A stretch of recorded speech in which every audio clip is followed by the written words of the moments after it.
Hello dear students, today I'll be solving one problem on liquidation of company. So this is a problem where they have given the company which had a date of liquidation of 31st March 2023, and they have given the adjustments like the assets which was realized, like building 1,85,000, machinery 1 lakh, debtors 3 lakh, stock 2 lakh 30, and they have also given liquidation expenses 1,000, remuneration to liquidator 1% on realization of assets excluding cash, and 1% on the amount payable to unsecured creditors. And they have also given the creditors that is shown in the balance sheet included 1,000 preferential creditors, and dividend on preference shares is in arrears for 1.5 years, and legal charges rupees 500, and all payment was made on 30th June. So they have given the balance sheet also. So this is the balance sheet. Now moving on to the problem solution. So this is the working note what I have done. So firstly I have solved the working note of 1% on amount that is the remuneration which is paid out of the realization of assets excluding cash. So excluding cash, so when we see the balance sheet, we have got all the assets here. So the building, machinery, stock, debtors, cash. So excluding cash means, so I have excluded cash and I have written all the realized value what is given in the problem. The realized value I have written here, and I have calculated 1% and I got 8,155 as the answer. Then again they have said you have to calculate on creditors, that is on unsecured creditors 1%. So 1% on unsecured creditors. So even that I have calculated. So before that, let me tell you, under creditors we have got two types of creditors, secured and unsecured. Under unsecured we have got preferential creditors as well as other unsecured creditors. In the problem they have given creditors. So as creditors is 4,000, we have taken creditors fully unsecured because they have not given any secured creditors, so unsecured 4,000. And one more thing, see here, they have also given mortgage on building rupees 2 lakhs. And when you saw the problem here, the building is realized for 1,85,000. So here for mortgage we have taken for 2 lakh rupee by pledging the building for 1,80,000. Pledging the building. By selling the building we got only 1,85,000. That means 15,000 still we have to give them. So 15,000 is considered to be unsecured creditors. This is very important to be noted down. If it was fully paid, then there was no chances of arising any unsecured creditors. As we have got balance, like out of 2 lakh loan what we have raised, we realized building for 1,85,000, and this is the loss, this is extra money what is left out, the balance money what is left out. So even that should be shown along with unsecured creditors. So in the balance sheet we have got 4,000 as unsecured creditors. The creditors is 4,000 and bills payable is 1,000. So creditors is 4,000 plus bills payable is 1,000 plus unsecured balance what is there, that should be treated as unsecured. So totally we got 20,000. So 1% remuneration on 20,000 would be 200 rupees. This is the next adjustment.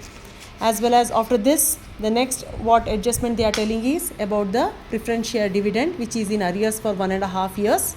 So out of preference share capital, that is 7% preference share capital, we have got 1,50,000. So 1,50,000 we have calculated here, and 1,50,000, that is 7% is the dividend, and 1.5 years, that gives you 15,750. One more hidden adjustment is the interest on debentures for 3 months. As you can see in the problem that here the balance sheet was prepared on 31st March 23, whereas the payment was made on 30th June 23. So there is a gap of 3 months. So for this 3 months period we have to pay the debenture interest, that is for 3 months. So debenture given in the problem is 6% debentures of 4 lakhs. So here 6% debentures 4 lakhs for 3 months will give you 6,000. So this is the hidden adjustment. This adjustment will come only if there is a change in the balance sheet date and payment date. If balance sheet date and payment date is same, then you need not do this working note. If there is a change, then for the difference period you have to pay the interest. Next, after this we will move on to the statement, liquidator's final statement of account.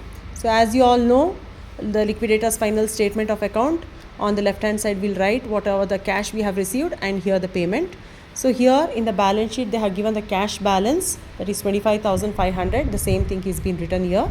Then we will write the asset realized. As you can see, in building, out of 1,85,000 we have mortgaged the building for and we had raised a loan of rupees 2 lakhs. So that 2 lakhs we wrote, and there is a negative balance of 15,000. And we have machinery which was realized, and debtors for 3 lakhs and stock for 2,30,500. Moving on to the payment side, the first payment is always should be legal charges, and we have paid the legal charges. Legal charges is given in the problem, so we have written that. Next comes the liquidation expenses. Even liquidation expenses is also given 1,000 rupees, even that is being written. Then comes liquidator's remuneration, the calculation of the working note of 1% on asset realized and 1% on unsecured creditors. Later, the debenture holder 6%, which is 4 lakh. Outstanding interest on debentures is given in the problem. Outstanding interest on debentures, so that is 36,000 is written here. Then we have interest for outstanding 3 months period, that is the difference period, what we calculated 6,000. And then we will make the payment of preferential creditors, which is given in the problem. That is, the creditors shown in the balance sheet included rupees 1,000 preferential. That payment is also made. Later comes the unsecured creditors. So as you know that out of total creditors, what is the total creditors given in the problem? 4,000. Out of 4,000, 1,000 is preferential. 1,000 is preferential. So this preferential is already paid here. So out of 4,000, 1,000 is preferential. So 3,000 is the balance. And the mortgage, what we got here, that is 15,000. 15,000 mortgage amount what we have, that, as well as bills payable amount, that is 1,000. Again, that is given in the balance sheet, bills payable. So totally it comes to 18,000. And bills payable 1,000. Next, coming to preference share capital. Preference share capital given in the problem is 1,50,000. So 1,50,000 is being paid.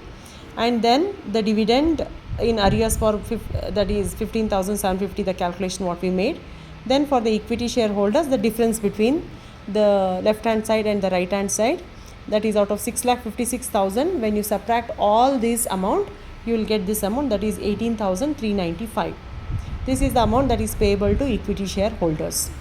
And next, the final adjustment, that is to find out what is the amount that is payable to the equity shareholders.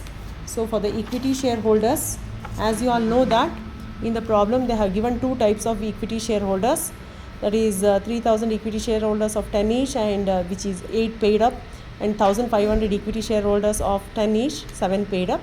So 24,000 and 10,500. 24,000 and 10,500 comes to 34,500. So this is the total equity share capital we have. And what is the amount payable after liquidation is 18,395, and the equity shareholders will have a loss of 16,105. Now we will find out what is the loss per share. Loss per share is nothing but total loss divided by number of equity shares. Total loss we have got here, and number of equity shares is nothing but 3,000 plus 1,500, which comes to 4,500. And the total loss per share is 3.578 or 3.58. So for 3,000 equity shareholders who have paid 8 will receive out of 8 rupees, what is the loss they are facing? 3 rupees 58 paisa.